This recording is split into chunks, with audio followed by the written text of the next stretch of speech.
Olá, pessoal. Hoje é segunda-feira, 22 de dezembro de 2025, e nossos queridos amigos David Johnson e o professor Mohammad Marandi estão aqui conosco. Bem-vindos de volta. Ei, mas você tem que dar um bom crédito ao professor, porque, sabe, ele apareceu com tudo hoje. Claro, fui eu que dei aquela camisa pra ele em Moscou, mas meu Deus, ele tá ótimo. Obrigado por nos convidar.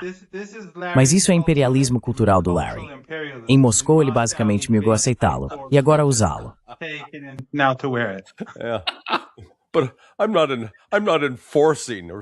Mas eu não estou impondo, nem ameaçando nada. Não estou enviando helicópteros para te avisar. Aliás, deixa eu dizer, você está usando uma nova plataforma em vez do StreamYard, e eu realmente gostei dela.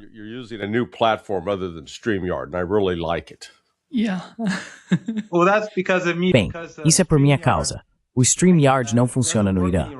Acho que eles sancionaram o Irã, porque não acredito que o problema esteja do lado iraniano. Sempre que quero usar o Zoom, preciso usar uma VPN aqui. Então acho que o Zoom é bloqueado do lado iraniano, mas o StreamYard é bloqueado do outro lado. StreamYard, I think it's blocked on the other side. Get rid of StreamYard. Use this. Sim, se livre do StreamYard. Use isso, porque sabe, o Mohammad aparece com tanta clareza. É, exatamente. E a propósito, um Feliz Natal aos seus telespectadores, onde quer que estejam. Muito obrigado. Thanks so much. Obrigado. Deixe-me começar, professor Marandi, com o que ouvimos do secretário de Estado dos Estados Unidos, Antony Blinken, sobre o Irã e o que eles pensam a respeito. 2 ou 3 dias atrás, ele disse o seguinte sobre o Irã. Deixe-me reproduzir para você.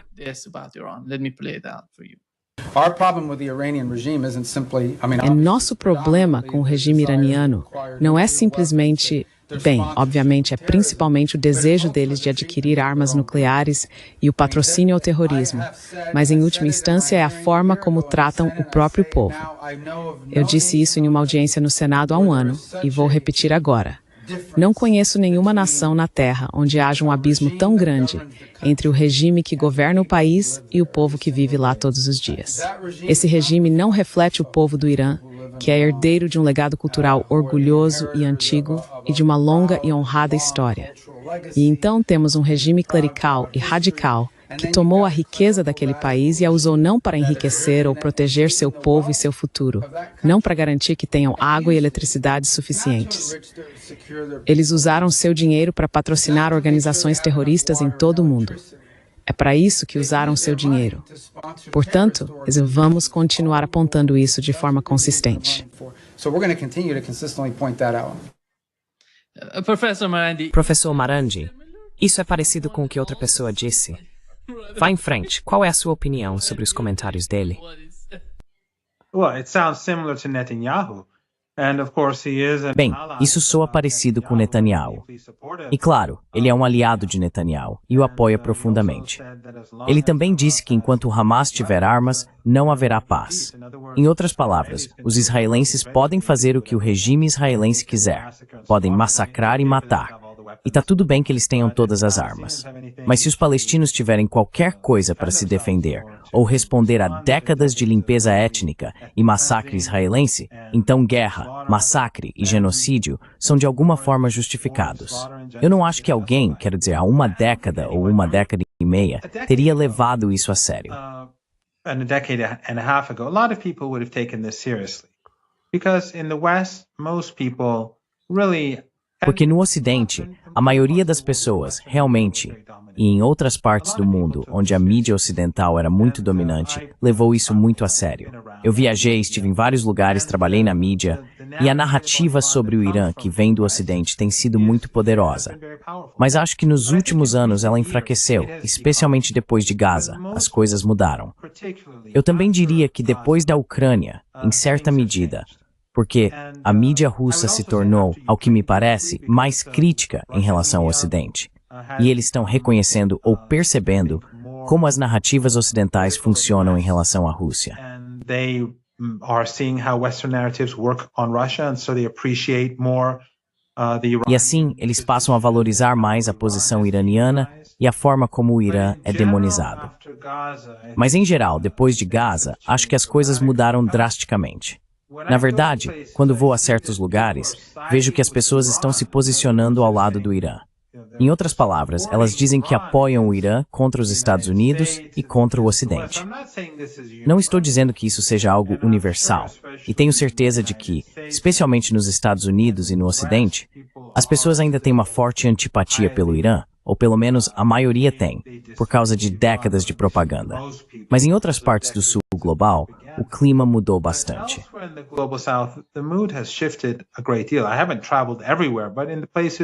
Eu não viajei por todos os lugares, mas nos lugares em que estive, as coisas mudaram. Então, quando ele diz que nunca esteve no Irã, você sabe, ele não tem experiência pessoal. Eu me lembro do Piers Morgan. Toda vez que ele insultava o Irã, em 2 ocasiões eu o convidei para visitar, e ele basicamente rejeitou meus convites. Ele disse, se eu for aí, vocês vão me prender e me levar, sei lá, para algum calabouço ou algo assim.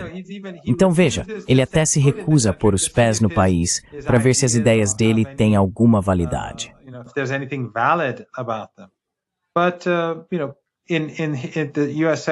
Mas você sabe, nos Estados Unidos, com o secretário de Estado atual, estamos vendo como as universidades estão se tornando centros de oposição ao regime israelense. No Irã, há estudantes que falam de forma muito aberta. Pouquíssimos hoje em dia falam abertamente em apoio ao regime israelense, e ninguém realmente se importa com o que eles dizem. Quero dizer, os números diminuíram muito nos últimos 2 anos. Eles nunca foram maioria, mas eram mais numerosos do que são agora. Ainda assim, mesmo agora, eles existem. Mas nos Estados Unidos, as pessoas perdem o emprego por causa de uma posição assim. Quero dizer, eles deveriam ser os mocinhos, e o Irã é que deveria ser o regime do mal.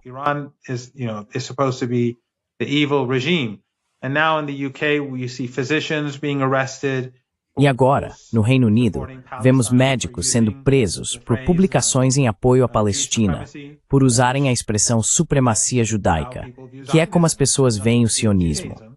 Isso não tem nada a ver com o judaísmo.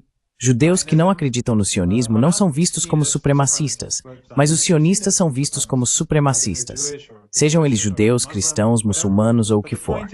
Mas a questão é que, ele dizer que o Irã é esse tipo de sociedade, quando acabou de bombardear o Irã, quando acabou de ajudar o regime israelense a realizar ataques genocidas contra alvos civis no Irã, é, digamos, um pouco demais.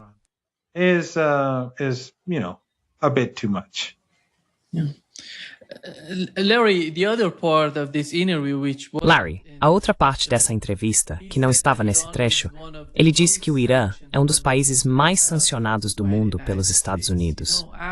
Depois de mais de 40 anos de sanções contra o Irã, eles ainda estão tentando fazer de tudo, atacando o Irã. E agora, Netanyahu está falando sobre o programa de mísseis do Irã. O que está acontecendo? O que está acontecendo na administração Trump em termos de política externa em relação ao Irã?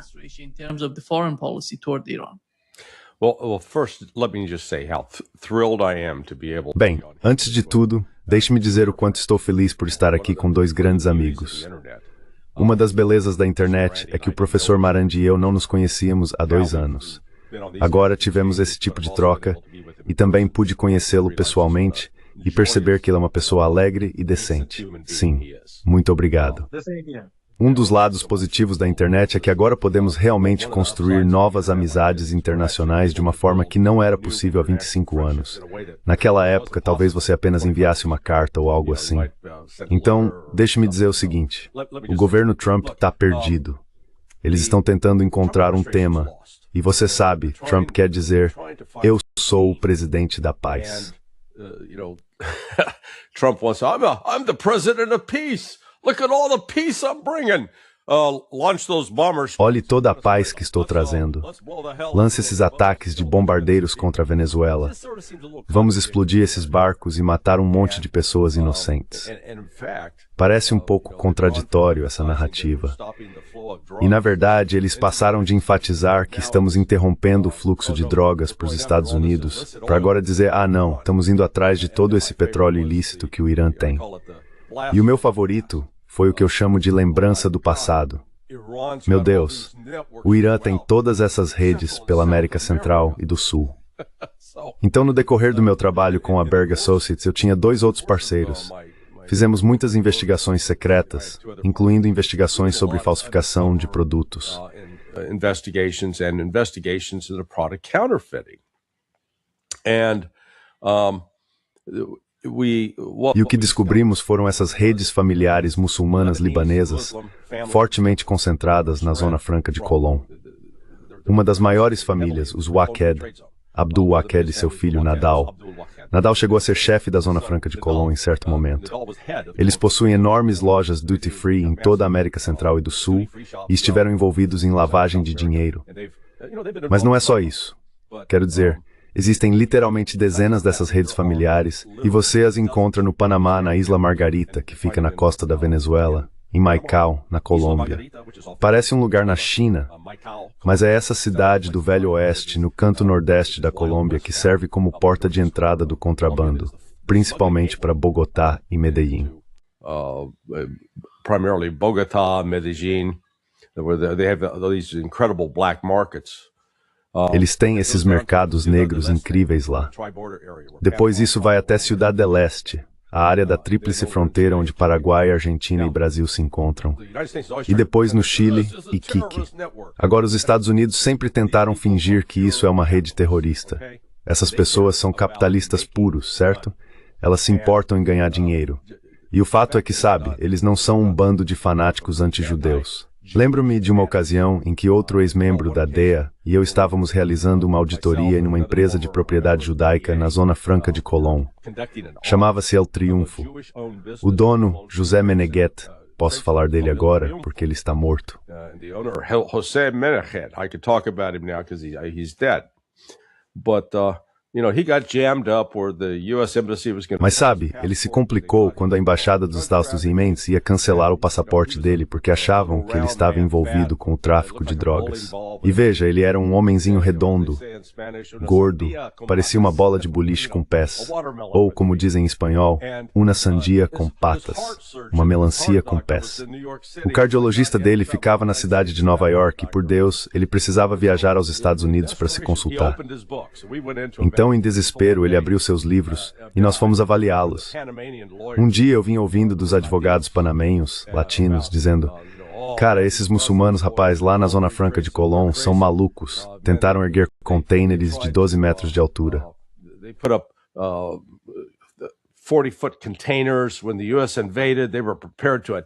Quando os Estados Unidos invadiram, eles estavam preparados para atacar e destruir os americanos. Então lá estávamos nós, na loja de José Meneghet, e ele estava montando essas cestas de presente. Eu perguntei, o que você está fazendo? Ele respondeu, o Wade está chegando, e estou preparando cestas de presente para meus vizinhos. Eu perguntei, eles são muçulmanos? Sim, sim, sim. E eu disse, por que você está fazendo isso? Ele respondeu, quando os americanos invadiram o Panamá, estávamos apavorados, achando que todos os panamenhos locais iam nos saquear e roubar nossas coisas. Meus vizinhos muçulmanos eram os únicos que tinham armas, então eles fecharam a cidade e nos protegeram. Então eu pensei, esse ódio entre muçulmanos e judeus, olha, mesmo generalizado por toda a América Central e do Sul, não é.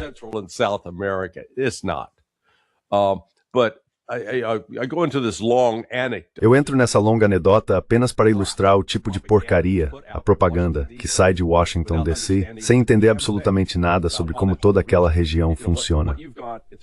Sabe, o que existe em toda a América Central e do Sul são redes familiares. Essas pessoas podem ser muçulmanas, algumas praticantes, outras não, mas antes de tudo são famílias. E essas redes familiares se intercasam. Elas vão de Colón, no norte, até Iquique, no sul, e até se estendem pelo oceano até a África. É algo que o Ocidente simplesmente não entende. Então o que vejo o governo Trump tentando fazer é explorar os medos das pessoas para incitar o ódio e justificar políticas muito perversas.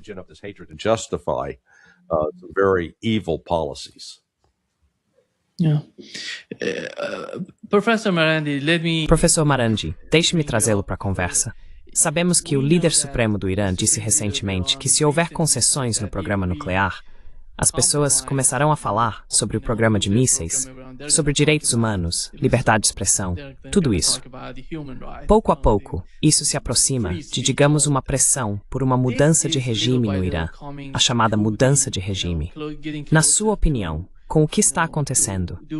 E soubemos que Netanyahu está pedindo a Donald Trump para bombardear o Irã.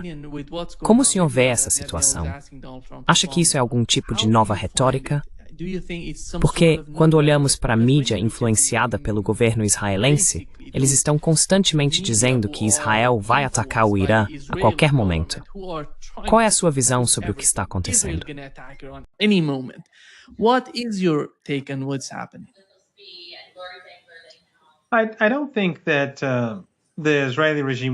Não acho que o regime israelense atacaria o Irã se estivesse pensando de forma racional, porque, no fim das contas, o Irã sairia por cima. A melhor chance que eles realmente tiveram foi durante a Guerra de 12 Dias, quando realizaram aquele ataque relâmpago. Agora, o Irã está muito mais preparado. Está aprimorando sua coleta de inteligência e sua segurança interna, e suas capacidades antidrone avançaram bastante. As defesas antiaéreas, ou seja, contra aeronaves, ainda estão em desenvolvimento. Claro, leva muito mais tempo e esforço para chegar onde querem. Mas quando se trata de mísseis, acho que os iranianos estão expandindo suas bases subterrâneas.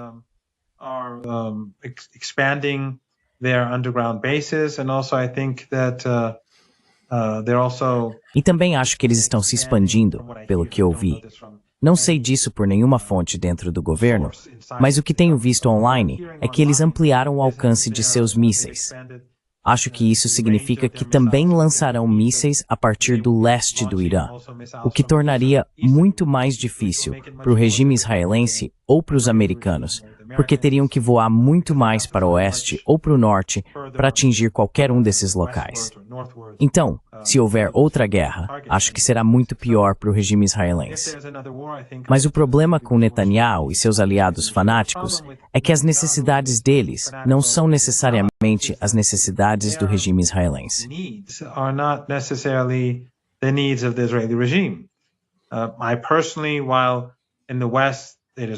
Pessoalmente, embora no Ocidente se diga com frequência que os israelenses venceram suas guerras, acho que, na verdade, eles foram os maiores perdedores em tudo isso. O único lugar onde tiveram algum sucesso real foi quando Netanyahu, Erdogan e Biden juntos derrubaram o governo sírio. Isso foi um grande sucesso. Mas no Líbano, não vejo que tenham alcançado qualquer vitória. No Iêmen, foram claramente derrotados. No Iraque, não conseguiram fazer nada. Ontem mesmo, acho que um alto funcionário ou uma delegação do Hamas foi ao Iraque, se encontrou com um dos principais comandantes das Forças de Mobilização Popular e agradeceu pelo apoio.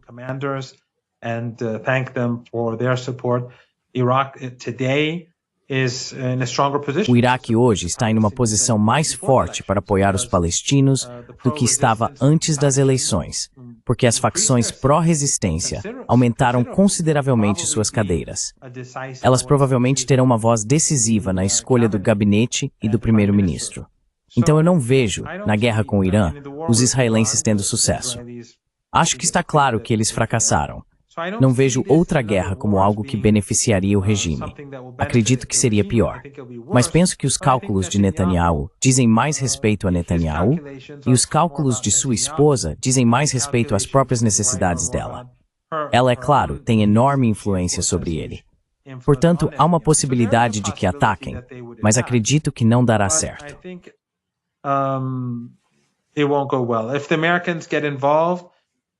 Se os americanos se envolverem, você sabe, as coisas vão sair do controle.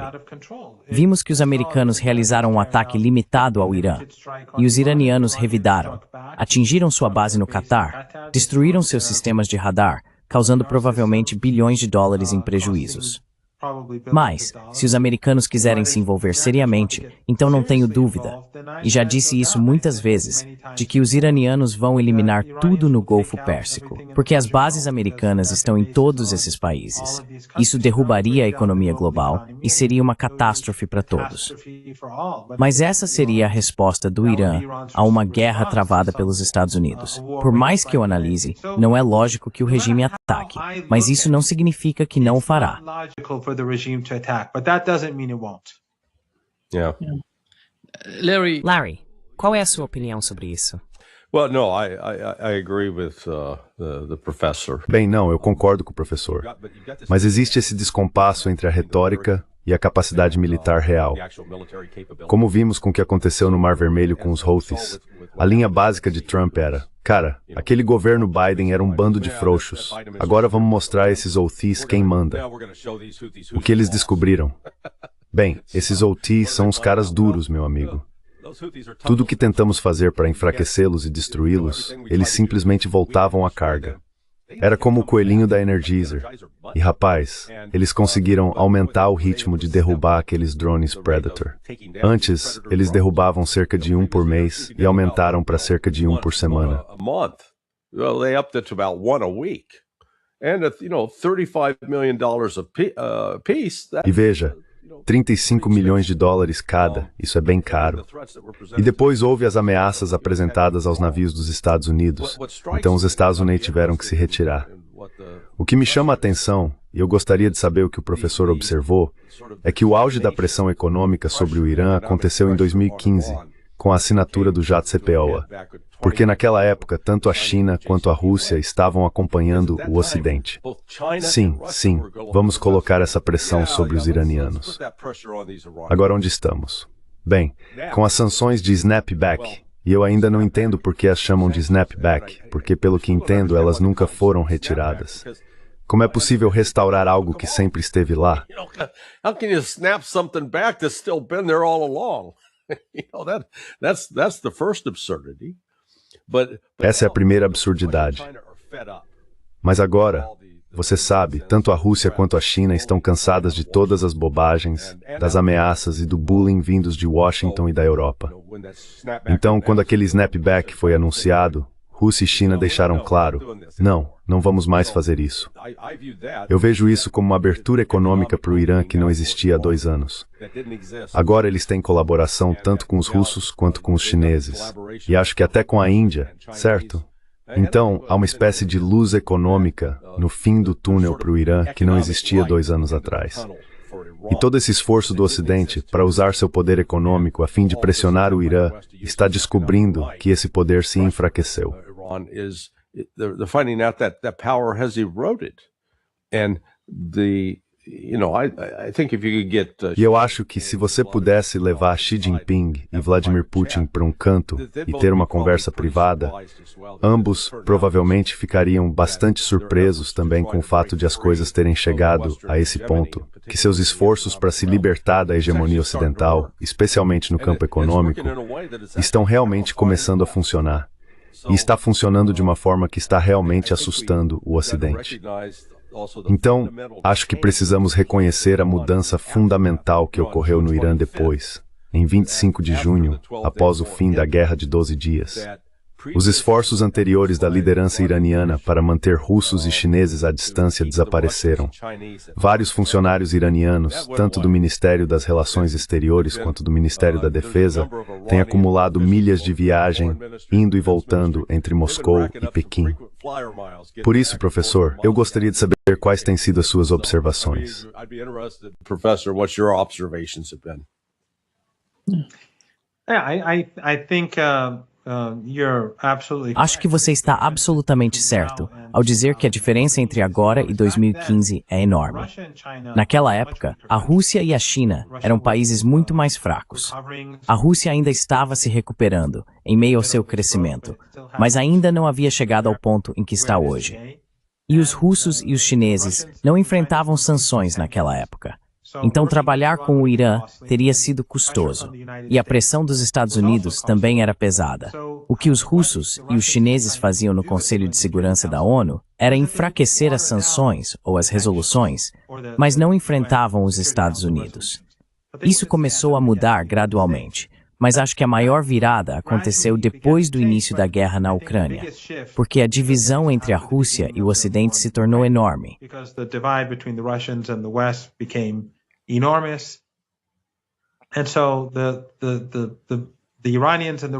E assim, os iranianos e os russos se aproximaram muito mais. E claro, sabemos que, pelo menos segundo relatos ocidentais, os drones iranianos desempenharam um papel muito importante na guerra entre a Rússia, a guerra por procuração entre a OTAN e a Rússia. Portanto, o relacionamento começou a melhorar muito mais rapidamente. O mesmo aconteceu com a China, especialmente depois que o presidente Raisi chegou ao poder. Ele viajou tanto para Moscou quanto para Pequim e o Irã também ingressou no BRICS, assim como na Organização de Cooperação de Xangai. Sob sua presidência, o Irã começou a desviar seu foco do Ocidente e a se voltar para o Sul global, Rússia, China e outras grandes potências da maioria global. Militarmente, isso também é verdade. Acho que hoje os iranianos e os russos estão trabalhando de forma muito mais próxima. The Iranians and the Russians today are working closer. The Iranians and the Chinese are working closer. Os iranianos e os chineses estão trabalhando de forma mais próxima. Acho que a Guerra de 12 Dias também foi uma preocupação para os chineses. Depois dessa guerra, eles passaram a se empenhar mais em conter os Estados Unidos, assim como na Ucrânia. Os chineses sabem disso, e os iranianos também. Eles entendem que se os russos fracassarem na Ucrânia, a OTAN avançará. No caso do Irã, esse avanço seria literalmente ao lado, porque junto com a Ucrânia, havia o interesse de incluir a Geórgia também. E depois da Geórgia, viriam a Armênia e o Azerbaijão. Portanto, um fracasso russo não era aceitável para o Irã. Para os chineses, também não era aceitável, porque eles sabiam que, no fim das contas, a prioridade número 1 e o inimigo número 1 para as elites ocidentais é a China.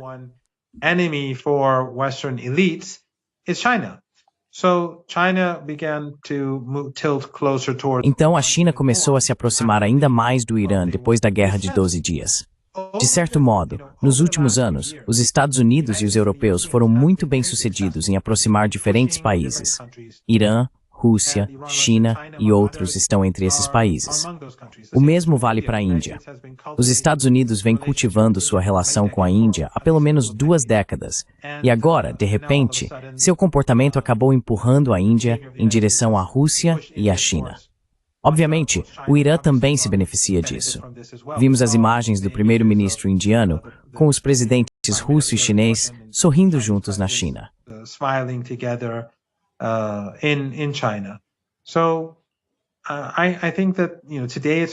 Então acho que hoje a situação é bem diferente. O Irã está vendendo seu petróleo. Depois que o presidente Raisi assumiu o cargo, o Irã voltou a vender seu petróleo.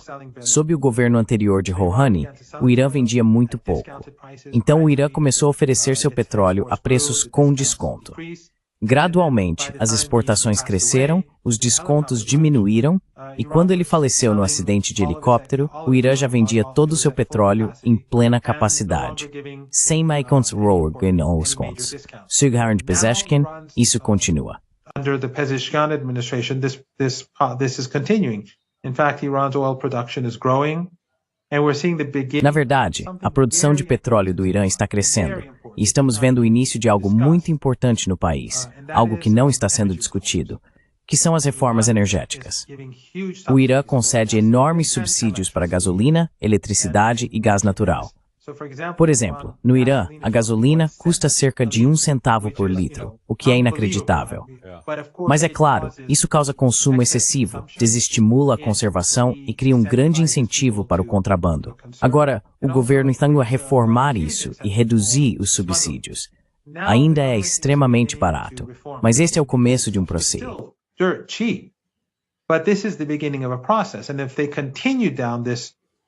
E se eles continuarem nesse caminho, o governo do Irã poderá gastar muito mais dinheiro no desenvolvimento do país em vez de em subsídios. Portanto, este é um momento difícil para o Irã, mas o mundo está em transição. O Irã está vendendo seu petróleo. O Irã tem parceiros comerciais. Há uma década, durante o JCPOA, como Larry mencionou, o Irã estava muito isolado.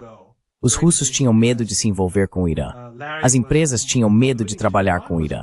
O mesmo acontecia com a China. Mas agora, depois da guerra comercial e da guerra de 12 dias, os chineses pensam de forma muito diferente. Os russos, é claro, estão sob sanções, como o Irã, então nenhum dos lados realmente se importa com o que o Ocidente pensa.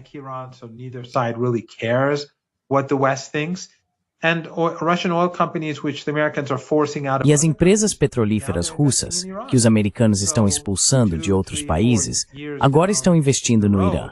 Então, daqui a 2, 3, 4 anos, com o corredor de transporte norte-sul concluído, veremos o Irã se tornar gradualmente um centro para o petróleo e o gás russos. As exportações e importações russas passarão pelo Irã, junto com os investimentos russos em petróleo e gás, e cada vez mais os investimentos chineses. Portanto, a situação no Irã não vai mudar amanhã, mas acredito que em 2, 3, 4 anos, à medida que os Estados Unidos continuarem em declínio e o sul global se tornar mais assertivo, o impacto das sanções americanas, como Larry já mencionou, que já estão enfraquecendo, vai enfraquecer ainda mais.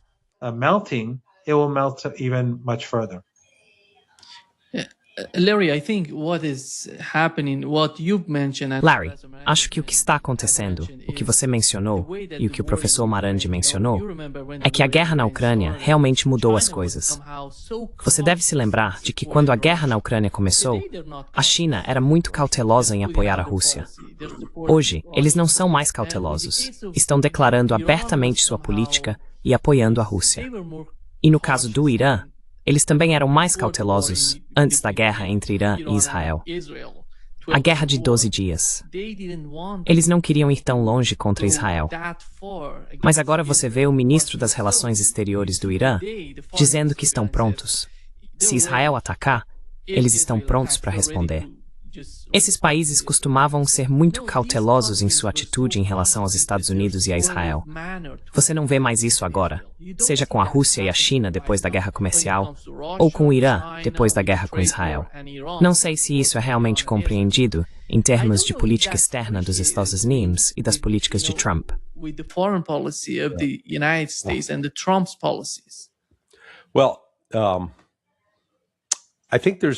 Bem, acho que tem havido uma tendência por parte dos líderes da China, da Rússia e do Irã, e não são só eles. Já vi isso em outros países.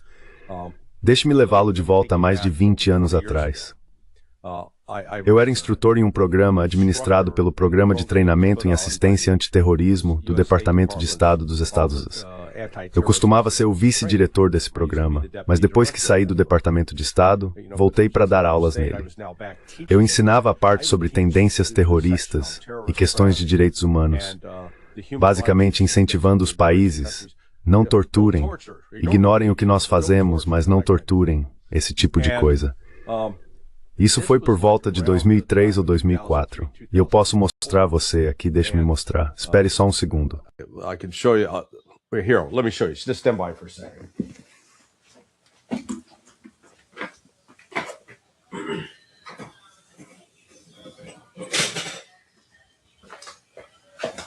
Okay.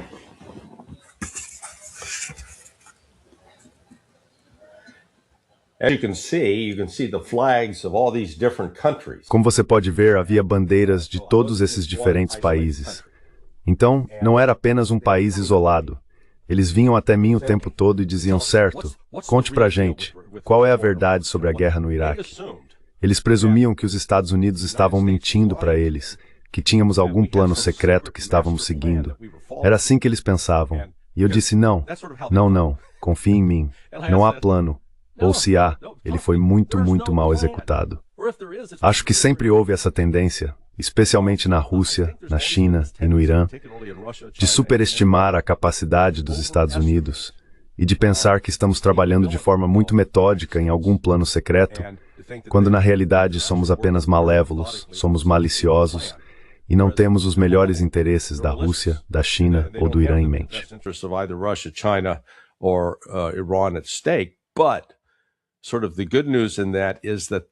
Mas a boa notícia nisso é que eles estão reagindo de momento em momento. O que aconteceu nos últimos 44 meses, desde o início da operação militar especial, é uma percepção crescente, especialmente na Rússia e na China, de que os Estados Unidos não são tão formidáveis quanto pensavam. É como aquela cena do antigo filme O Mágico de Oz, com Judy Garland. No final, quando o cachorro Toto corre até o stand e puxa a cortina, não prestem atenção naquele homem atrás da tela. Eles estavam mostrando esse grande e poderoso Oz, They were projecting this great and powerful Oz, but it turned out it was just, drunken. Mas acabou sendo apenas, sabe, um ex-pastor evangélico bêbado puxando todas as alavancas por trás da cortina. E é mais ou menos isso que temos agora. Então, com a Rússia e a China descobrindo, ei, podemos enfrentar os Estados Unidos, e especialmente se cooperarmos, ficamos em melhor situação do que antes. Antes, eles nos mantinham como reféns, eles nos ameaçavam, eles nos intimidavam. E é o mesmo com o Irã. Os Estados Unidos declararam o Irã e o Prince State de terror do mundo. No AS, hipótese udas não autorepistas. Esse seria os Estados Unidos daí. Well, that would be the United States, by far. In fact, Iran, to my knowledge, has not assassinated. Na verdade, até onde sei, o Irã não assassinou uma única pessoa nos Estados Unidos, nem em qualquer outro lugar. Essa tem sido a técnica do Ocidente. Então ocorre essa projeção em que atribuímos ao Irã, à China e à Rússia exatamente as coisas que nós mesmos fazemos. E agora isso está sendo exposto. Há uma certa desordem inerente à política externa dos Estados, em que, por exemplo, vemos Rubio dizendo o que diz, mas quando chega a hora de agir de fato, eles esbarram no que chamo de limites do poder. Temos visto, especialmente nos últimos 18 meses, uma aceleração no desenvolvimento da infraestrutura dos BRICS, que está criando não apenas um novo modelo econômico para o mundo, mas também um novo modelo político.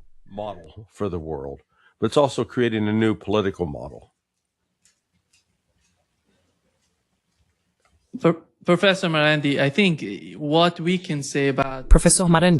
acho que o que podemos dizer sobre a situação entre o Irã e Israel no Oriente Médio é: qual é o histórico? Veja os últimos 2 anos em Gaza. Veja o que está acontecendo entre Israel e o Líbano. Até mesmo a guerra entre Irã e Israel. Vemos os israelenses principalmente matando civis no Irã por meio de ataques terroristas, enquanto o Irã atinge alvos estratégicos em Israel. No entanto, quando olhamos para a grande mídia, ela é tão poderosa na forma como tenta convencer a opinião pública mundial de que esses atores, Irã, Hezbollah, Hamas, são os terroristas e Israel é o mocinho nesse jogo.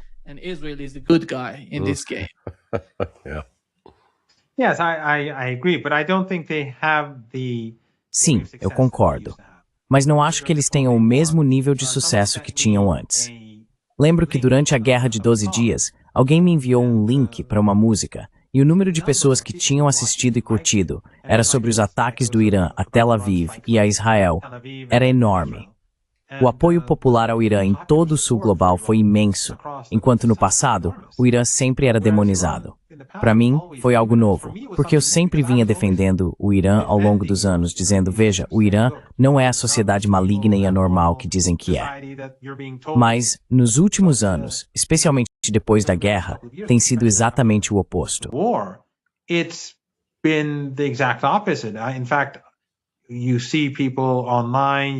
Na verdade, você vê pessoas online, jovens no Twitter e em outros lugares, reagindo contra a grande mídia, seja sobre Gaza, Líbano, Irã ou Venezuela. Quero dizer, neste momento em todo o mundo, as simpatias estão com os venezuelanos. As pessoas não estão comprando a história. E como Larry disse, a história também continua mudando. Primeiro era sobre drogas, depois sobre petróleo. Agora é, você sabe, sobre o petróleo, as terras e os ativos dos Estados Unidos que eles supostamente teriam que devolver. Isso vem evoluindo, e as pessoas percebem. Mesmo que essas empresas de mídia social estejam aplicando shadow ban, como fazem com a minha conta, elas encerraram meu Facebook e meu Instagram há anos. Facebook and Instagram account years ago, but they shadow banned, they shut down accounts. Mas eles aplicam shadow ban, eles encerram contas. Eles impulsionam contas pró-Israel ou pró-guerra quando se trata da Venezuela, do Irã ou do Líbano. Mas mesmo assim, não funciona. E na verdade, acho que a longo prazo, o Larry provavelmente, quer dizer, com certeza, poderia dar uma resposta melhor do que eu. Mas na minha visão, isso está piorando as coisas, porque as pessoas nos Estados Unidos agora estão culpando os israelenses pela falta de liberdade em casa. Em outras palavras, a censura está tendo um impacto, mas o impacto não é exatamente o que eles querem que seja. No passado, eles protestavam contra o genocídio e contra o uso de seus impostos para financiá-lo.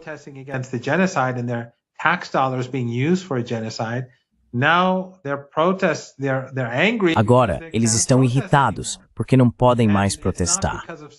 E não é por causa de algo que esteja acontecendo dentro dos Estados Unidos, ou dentro do Reino Unido, ou dentro da França, mas por causa de algo que está acontecendo em outra parte do mundo. Então acho que a capacidade deles de mobilizar a opinião pública contra o Irã é muito limitada. No sul global, ou na maioria global, isso não está funcionando. No Ocidente, acho que é mais complicado do que antes. Mas acredito que as pessoas estão começando a perceber que os Estados Unidos só impõem sanções a países que são independentes. Eles não sancionam a Turquia. Eles não sancionam a Arábia Saudita.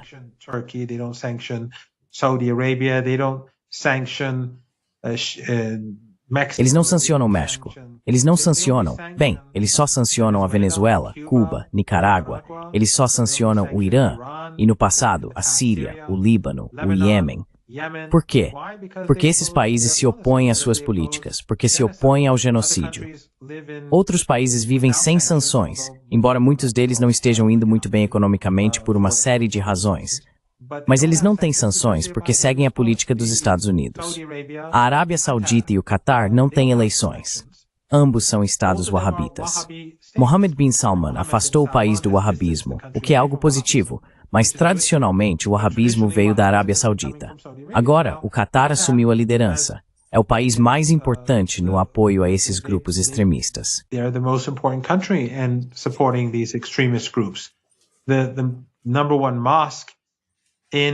A principal mesquita do Catar, em Doha, é a mesquita Muhammad ibn Abdul Wahhab. Portanto, é um país wahhabita. A ideologia do ISIS, da Al-Qaeda e do Boko Haram, assim como a miséria que se vê na Somália, vem de lá. E então os Emirados fazem o que querem, apoiando grupos genocidas no Sudão. Muito do dinheiro sujo lavado na região, o dinheiro do tráfico de drogas afegão, passa pelos Emirados. Então, aliados dos Estados, não há eleições nos Emirados, não há eleições no Catar, não há eleições na Arábia Saudita, não há eleições em lugar nenhum. Em outros aliados dos Estados Unidos na nossa região, onde há eleições simbólicas, elas não são reais. São países em que o povo apoia os palestinos, mas os governos cooperam com o regime israelense. Cooperating with the Israeli regime. Então, sabe, quando o governo dos Estados Unidos ataca o Irã hoje em dia, as pessoas percebem o que está acontecendo. Mais uma vez, há um segmento da sociedade americana, os americanos mais velhos, que viveram décadas de propaganda, mas os mais jovens pensam de forma diferente. Não estou dizendo que o Irã seja popular nos Estados Unidos, mas as visões deles sobre o mundo estão evoluindo. E não acho que a mídia tradicional tenha a mesma influência de antes. Embora eu deva destacar que a mídia alternativa não é necessariamente algo totalmente bom, as pessoas no poder, os bilionários, estão agora assumindo o controle da mídia alternativa também. Eles estão encerrando ou banindo contas, limitando a visibilidade de outras pessoas e financiando suas próprias contas. Mas ainda assim, vivemos em um mundo muito diferente hoje do que há 3 anos.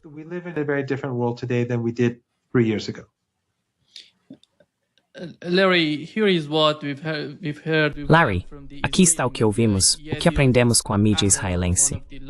O Yediot Aharonoth, um dos maiores veículos de comunicação de Israel, está informando que a capacidade de produção de mísseis balísticos do Irã pode chegar a até 3.000 por mês, se Israel não agir. O que é isso? O que isso significa, Larry? Que tipo de ação eles querem tomar? Well, wait, I thought Trump obliterated Iran. Bem, espere. Eu achei que o Trump tinha obliterado o Irã. Quer dizer, sabe, rapaz, nós chutamos tanto a bunda do Irã que eles não iam se levantar por anos. Então veja, essas narrativas, as narrativas que mudam, agora estão tentando... Isso é um esforço de propaganda para criar uma base que justifique um novo ataque. Mas ainda não chegaram lá. Na verdade, vemos essa hipocrisia em exibição. Não sei se você conhece o Dave Chappelle, o comediante. Ele acabou de fazer um show no sábado à noite e comentou sobre o fato de que os sionistas estavam atacando ele porque ele foi à Arábia Saudita, pegou aquele dinheiro muçulmano e fez um show. Como ele ousa? the Saudis murdered Jamal Khashoggi. Porque os sauditas assassinaram Jamal Khashoggi. E então Chappelle, ele realmente tem um dom para isso, disse, sabe, eu não ouvi as mesmas reclamações quando Israel matou 240 jornalistas. Ele disse, acho que esse aqui era de alguma forma mais importante. Ele estava apontando imediatamente a hipocrisia por parte do Ocidente. E há uma divisão real que se desenvolveu nos círculos conservadores aqui nos Estados Unidos. Se você viu, a organização de Charlie Kirk promoveu esse festival americano chamado AmFest, e num momento Ben Shapiro, esse cara, um cretino sionista, estava lá detonando Candace Owens, detonando Tucker Carlson. Tucker Carlson, who, congratulations to Tucker Carlson, he was named anti-Semite. Parabéns ao Tucker Carlson, ele foi nomeado antissemita do ano. Sabe, o fato de esses sionistas enlouquecidos acharem que ao atacar o Tucker Carlson desse jeito, vão conseguir apoio para destruí-lo, está tendo o efeito contrário. Na verdade, isso está fortalecendo o Tucker e tornando-o mais influente, não menos. Mas o Shapiro aparece e ataca o Tucker, a Candace e a Megyn Kelly. E a Megyn é meio que, bem, vou chamá-la de uma sionista de fronteira. Sabe, eu amo Israel, mas, poxa, ela ficou ofendida. Ela disse, achei que éramos amigos, agora não somos mais, acabou. Então há uma divisão real, e isso não vai desaparecer. So it's a real divide, and that's not going away. And the fact that E o fato é que o grupo sionista de Tel Aviv, tanto o elemento judaico quanto o elemento cristão, está alarmado porque percebe que toda a narrativa de Davi contra Golias está se desfazendo. E repare que Hollywood lançou um novo filme animado sobre Davi. Você sabe, Davi é aquele garoto loiro, de olhos azuis, tão gentil, e ele mata aquele terrível gigante árabe. É só mais propaganda. E um número crescente de americanos não está mais acreditando nisso. Isso criou um problema real tanto para o governo Trump quanto, mais importante, para o governo Netanyahu. Porque eles estão desesperadamente tentando comprar influência, colocando influenciadores por aí a $7.000 cada. Put influencers out there at $7,000 a pop. And we've learned now. E agora descobrimos o quão profundamente o governo dos Estados Unidos está infiltrado, especialmente o FBI. Não sei se você viu um vídeo que estava circulando com Dan Bongino e o vice-diretor, sabe, o número 2 do FBI. E então uma podcaster, não sei quem era, perguntou, qual é a causa mais próxima do seu coração? Israel. E foi tipo, meu Deus, por favor, chega. Entre Kash Patel e Dan Bongino, toda essa mentalidade de Israel em primeiro lugar, que foi impressa na administração Trump, está enfrentando alguns problemas. Porque uma maioria crescente de americanos, especialmente os com menos de 35 anos, não está comprando essa ideia.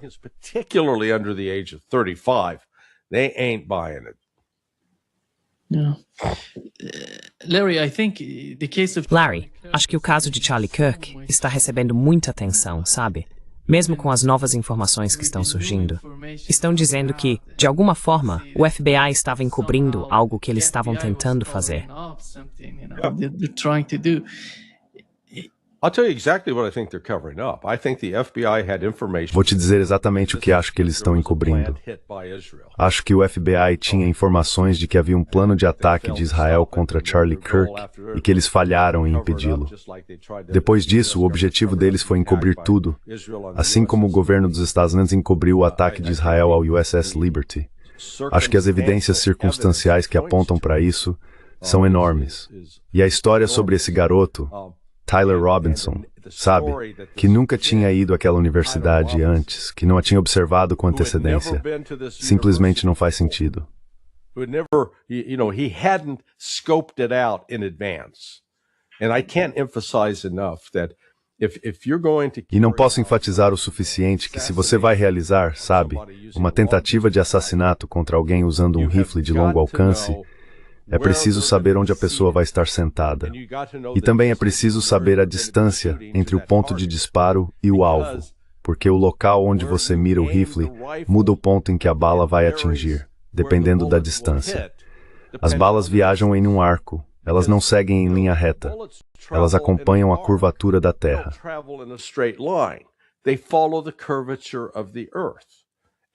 Especialmente se você estiver em uma altura diferente.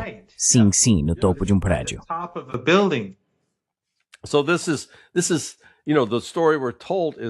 Então a história que nos contam é que esse garoto ficou irritado com os comentários do Charlie sobre pessoas trans e por Deus ele ia buscar justiça pelo parceiro dele, fosse ele, ela ou Elu.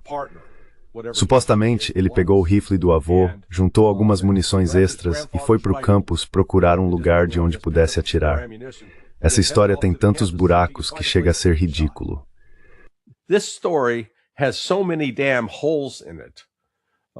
Um tiro que deveria ter explodido a cabeça dele. Sim, sim. Quero dizer, se fosse o cartucho, o 30-06 que eles afirmaram, essa é uma bala devastadora. Teria atravessado completamente o pescoço, cortando, sabe, pelo menos metade da cabeça, se não a separando totalmente. Isso não aconteceu. Mas o meu ponto é que há um enorme esforço, uma pressão, para tentar calar Candace Owens. Ela comete alguns erros no que diz, mas seus instintos gerais estão exatamente certos.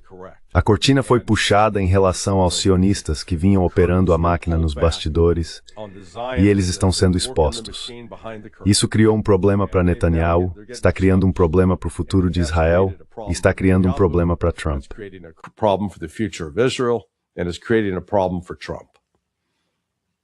Como Maris Bemp, e tem o caso Epstein do Coruscant. Oh, who? Yeah. Ah, quem é? Nada para ver aqui. Deixa-me te mostrar. Na verdade, eu tenho um dos documentos que foi divulgado. Parece autêntico. É, Deus. Sabe, não há nada para ver aqui. Bem, se não há nada para ver aqui, por que você tem tudo aquilo censurado? Quero dizer, se não há nada ali, por que esconder? Exponha. Coloque à vista. Isso vai provar que Trump é inocente disso, que Trump não teve nada a ver com isso, e que Epstein não era um agente do Mossad trabalhando com a CIA, porque o fato de Epstein estar ligada às compras de armas através de Maxwell nos 1980 para os Contras, mostra que a ligação que se ia. Right away, that tells you there was a tie with the CIA. Professor Marandi, Professor Marandi, Larry, vocês também. No sábado, conversei com o Dr. Michael Rechtenwald. Ele iniciou um movimento em agosto de 2025 chamado ASAPAC, Anti-Israel America PAC. E ele acredita, professor, que não é algo criado fora dos Estados Unidos. Dentro do país, vemos pessoas que votaram nos democratas se afastando por causa do que está acontecendo em Gaza, basicamente. E no caso de Israel, como o Larry acabou de mencionar, vemos na Tepusa que estão falando sobre uma facção importante do Partido Republicano que está pensando de forma diferente sobre Israel e o apoio dos Estados Unidos a Israel. O senhor acha que, bem, o senhor mencionou como o Irã mudou, a Rússia mudou, a China mudou. Como o senhor vê os Estados Unidos e as mudanças que estão acontecendo aqui?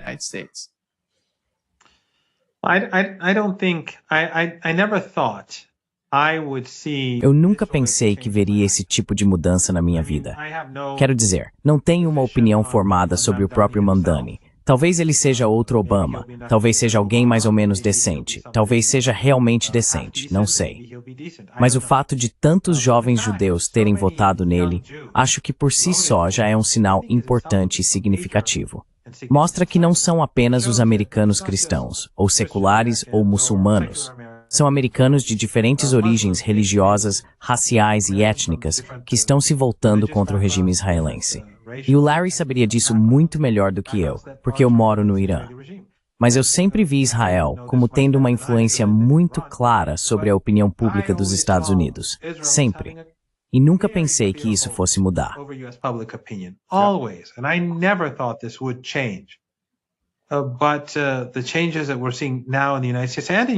Mas as mudanças que estamos vendo agora nos Estados Unidos e na Europa, em toda a Europa, mas especialmente nos Estados Unidos, são particularmente importantes porque é de longe o país mais poderoso do Ocidente. Vemos um enorme despertar entre os jovens, e muitos dos principais ativistas têm sido judeus. Muitos dos programas como o seu, que são muito críticos ao regime israelense, são dirigidos por jovens judeus ou contam com participação judaica. Por exemplo, o Electronic Intifada tem judeus trabalhando lá. Ao The Grey Zone, Max Blumenthal e Aaron Maté, a Katie Halper e uma série de judeus americanos se manifestando contra esse regime. As vozes deles agora têm muito mais peso do que há 3 ou 4 anos.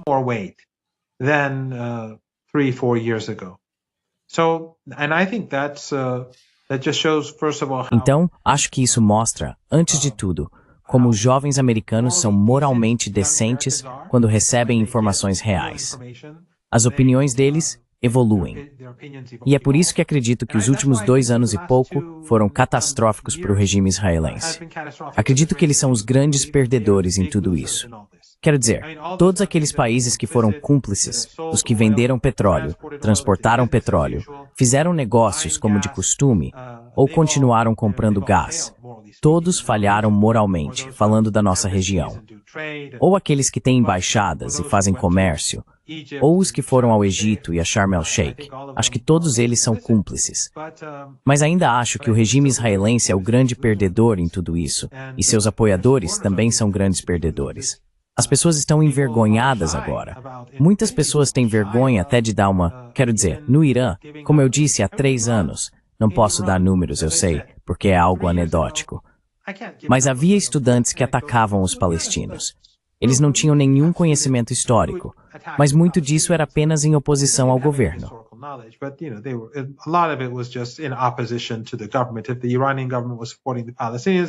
Se o governo iraniano estava apoiando os palestinos, eles pensavam o contrário. Mas depois do que vimos nos últimos 2 anos, seus números diminuíram drasticamente. Portanto, esta é uma grande perda para Netanyahu. É uma grande perda para o sionismo, é uma grande perda para o AIPAC e todos esses grupos. E o simples fato de que você vê Tucker Carlson, como Larry estava dizendo, tornando-se a pessoa mais importante na mídia dos Estados Unidos, e agora Candace Owens, que tem um público ainda maior que o dele, apesar de às vezes dizer coisas que não parecem muito credíveis, mostra que, no geral, o argumento dela é bastante direto.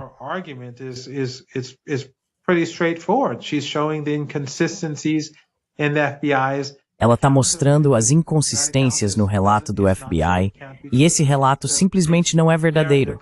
Não pode ser verdadeiro. As alegações deles não fazem sentido. Então ela está se tornando mais importante. E aí você vê isso, sabe? Entre os democratas, entre os independentes, os jovens, todos eles mudaram, ou em grande parte mudaram, contra o regime. Acho que isso é uma boa notícia. Pode não mudar as coisas de forma fundamental no futuro próximo, mas se olharmos mais adiante, isso é muito ruim para o sionismo.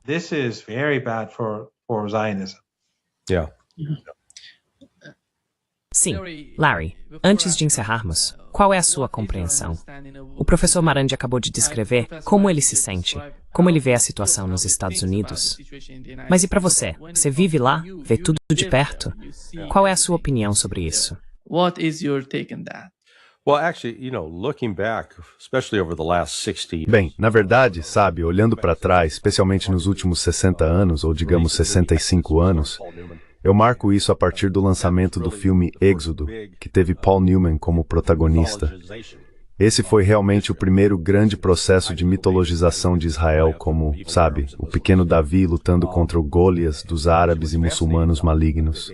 E o que é fascinante é que eles realmente reconheceram algumas das raízes terroristas de Israel nesse filme. Havia personagens que eram do Irgun. Acho que tem havido uma campanha de propaganda ativa por parte de Israel há bastante tempo, retratando os muçulmanos como vilões e os judeus, bem, na verdade os sionistas.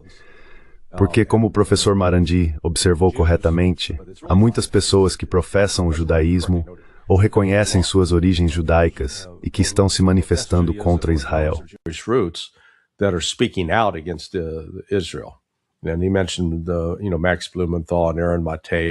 E ele mencionou Max Blumenthal, Aaron Maté e Jeffrey Sachs.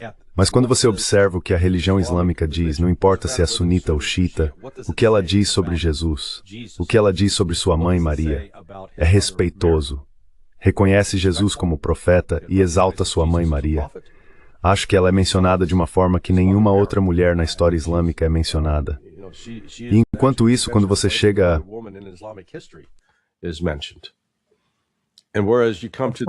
O capítulo Throw, Levin Noor. Yeah. So, Sim, então, sabe, isso é algo que está oculto dos cristãos. E vimos isso agora após o ataque em Bondi Beach, na Austrália, no qual estou cada vez mais inclinado a acreditar que o Mossad desempenhou um papel direto, ajudando a realizar esses ataques para envenenar ainda mais o ambiente e tornar o Ocidente anti-muçulmano. Mesmo assim, quando volto a falar da Rússia, vimos que a Rússia é uma nação cristã dominante. Sua base é o cristianismo. Sua história, há 1000 anos, era cristã. Mas ela não é obcecada por essa teologia anti-muçulmana. Na verdade, os muçulmanos que vivem na Rússia são patriotas, como Abd al-Ludinov em particular. Mas não é só ele, Kadyrov também. But it's not just with him, Kadyrov.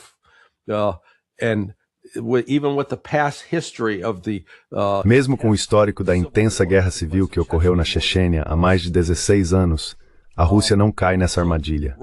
Enquanto isso, no Ocidente, estamos vendo essa enxurrada de informações sobre por que devemos odiar esses muçulmanos e amar os sionistas. Quero dizer, é realmente desprezível. O sucesso dessa narrativa desmoronou agora, e é isso que deixa Netanyahu e seu grupo apavorados.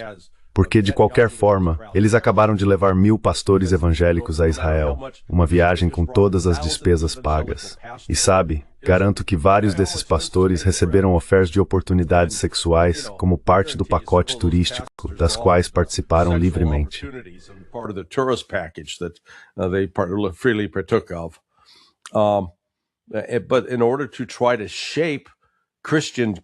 Mas para tentar moldar as congregações cristãs a odiarem o Irã, odiarem os muçulmanos em geral e amarem Israel. No entanto, quando se entra no Talmud, e você sabe, vários sionistas fervorosos estão cientes disso, eles tentam encobrir as referências à mãe de Jesus, Maria, como uma prostituta, e a Jesus queimando em um pote de excremento. Eles tentam sugerir, isso não era realmente sobre Jesus, era sobre outro homem que por acaso se chamava Jesus. Certo. Mas, como eu disse, toda essa narrativa de propaganda está desmoronando e está desencadeando o que eu chamaria de um terremoto político nos Estados Unidos.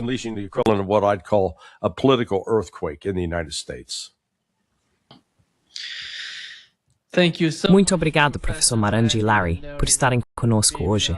Foi um grande prazer. Quero agradecer ao professor por sua escolha de estilo atenciosa. Sim, como Larry disse no começo do programa, este foi um presente pessoal dele para mim em Moscou, e eu estava esperando uma oportunidade para usá-lo. Então, graças ao Nima, nós três estamos usando camisas parecidas hoje. Também gostaria de parabenizar a todos pelo Natal. Claro que no Irã, o Natal é celebrado em 6 de janeiro, porque a maioria dos cristãos iranianos é armênia, e os ortodoxos, se não me engano, celebram em 7 de janeiro. Mas, de qualquer forma, estas próximas semanas são um período de celebração. Parabenizo Larry, você e a mim mesmo. Jesus, como Larry destacou, é para nós muçulmanos, e para os muçulmanos xiitas em particular, um profeta infalível.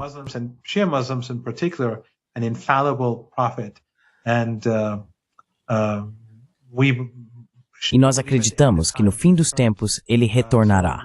Então sabe, quando falam sobre valores judaico-cristãos, tudo bem. Ou você pode ter valores judaico-muçulmanos, isso também é válido. Mas negar como os valores muçulmanos e cristãos se unem, e o quanto são semelhantes, esse é o problema. O exemplo mais marcante, é claro, é Santa Maria.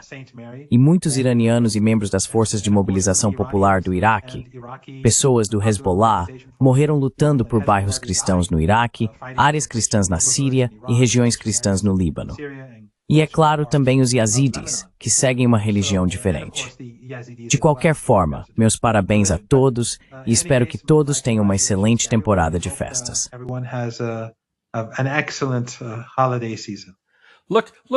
Olhe para ele espalhando propaganda de que o Irã permite cristãos e judeus.